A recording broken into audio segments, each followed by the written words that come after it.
नमस्कार। एक दिन गौतम बुद्ध अपने शिष्यों के साथ एकदम शांत बैठे हुए थे। उन्हें इस प्रकार बैठे हुए देख शिष्य चिंतित हुए कि कहीं वह अस्वस्थ तो नहीं है।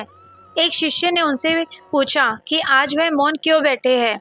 क्या शिष्यों से कोई गलती हो गई है? इसी बीच एक अन्य शिष्य ने पूछा कि क्या वह अस्वस्थ है? पर बुद्ध मौन रहे।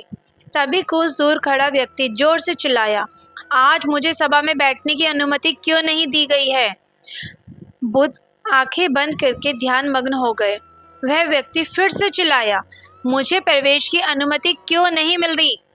इसी बीच एक उदास शिष्य ने उसका पक्ष लेते हुए कहा कि उसे सभा में आने की अनुमति प्रदान की जाए। बुद्ध ने आंखें खोली और बोले, नहीं, वह अछूत है, उसे आज्ञा नहीं दी जा सकती। यह सुनकर शिष्यों को बड़ा आश्चर्य हुआ। बुद्ध उनके मन का भाव समझ गए और बोले, हाँ, वह अछूत है। इस पर कई शिष्य बोले, हमारे आश्रम में जात पात का कोई भेद ही नहीं है, फिर वह अछूत कैसे हो गया? तब बुद्ध ने समझाया, आज वह क्रोधित होकर आया है। क्रोध से जीवन की एकाग्रता भंग होती है। क्रोधी व्यक्ति प्राय मानसिक हिंसा कर बैठता है। इसलिए जब तक वह क्रोध में रहता है तब तक अछूत होता है। इसलिए उसे कुछ समय एकांत में खड़े रहना चाहिए। क्रोधित शिष्य भी बुद्ध की बातें सुन रहा था। पश्चाताप की अग्नि में तप कर वह समझ चुका था कि अहिंसा ही मनुष्य का महान कर्तव्य व परम धर्म है।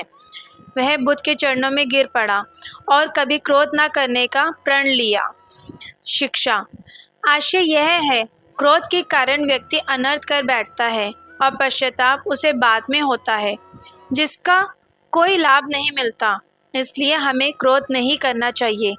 असल मायने में क्रोधित व्यक्ति अछूत हो जाता है और उसे अकेला छोड़ देना चाहिए।